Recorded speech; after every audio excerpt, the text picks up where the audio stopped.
BA प्रथम वर्ष राजनीति विज्ञान के विद्यार्थियों, आज मैं आपको आपके द्वितीय प्रश्न पत्र प्रतिनिधि भारतीय विचारक के अंतर्गत शुक्राचार्य या शुक्र द्वारा प्रतिपादित राजाओं संबंधी विचार बताने जा रही हूँ। शुक्र के अनुसार राज्य के सभी अंगों में राजा का विशिष्ट और सर्वोच्च महत्व है। राजा उन सभी में प्रधान है। वह राज्य रूपी शरीर का मस्तक और राज्य रूपी वृक्ष का मूल होता है। शुक्र ने राजाओं के प्रकार और अच्छे तथा बुरे राजा में अंतर भी बताया। शुक्र ने राजा में देवत्व की कल्पना की, किंतु शुक्र ने यह भी स्पष्ट कर दिया कि सभी राजाओं को देवत्व की स्थिति प्राप्त नहीं होती है। जो राजा धर्म में तत्पर हैं वे देवताओं के अंश हैं और अन्य दानवों के अंश हैं। राजा के गुण और दुर्गुणों पर विचार करें तो शुक्र के अनुसार मृगया या खेट, द्यूत और मदिरापान ये राजा में प्रमुख अवगुण होते हैं।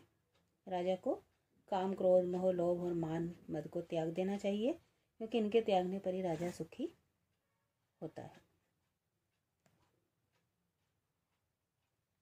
राजा के कर्तव्य के बारे में शुक्र ने राजाओं के 8 प्रकार के कर्तव्यों या आचरण की चर्चा की है।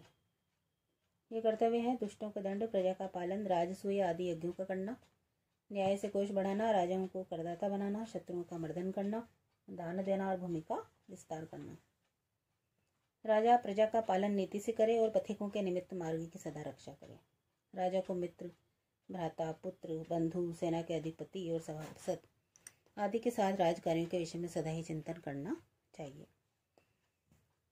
राजा की दिनचर्या देखें तो शुक्र ने कौटिल्य की भांति राजा की दिनचर्या को विस्तृत रूप से चित्रण किया है।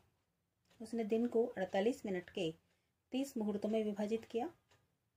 रात्रि के अंतिम भाग में 2 मुहूर्त सवेरे उठकर राजा को राज्य के आय व्यय पर विचार करना चाहिए।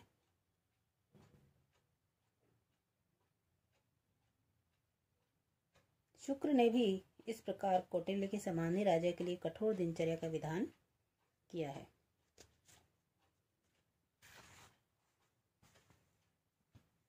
राजा के उत्तराधिकारी की बात करें तो शुक्र ने युवराज को राजा का दाहिना नेत्र और कर्ण बताया है। अतः युवराज की नियुक्ति बहुत सोच समझकर की जानी चाहिए। राजा को अपने धर्म में तत्पर, शूर, भक्त, नीतिवान पुत्रों की यत्न से रक्षा करनी चाहिए, क्योंकि अरक्षित राजपुत्र मद से उन्मत्त गज के समान होता है, जो अपने स्वामी या पिता की ही हत्या कर देता है। राजा के द्वारा दुष्ट पुत्र का भी त्याग नहीं किया जाना चाहिए, क्योंकि ऐसा करना उसके लिए घातक हो सकता है। शुक्र ने आशंका व्यक्त की कि राज्य का विभाजन करने से शत्रु उसे नष्ट करने की इच्छा करने लगते हैं। धन्यवाद।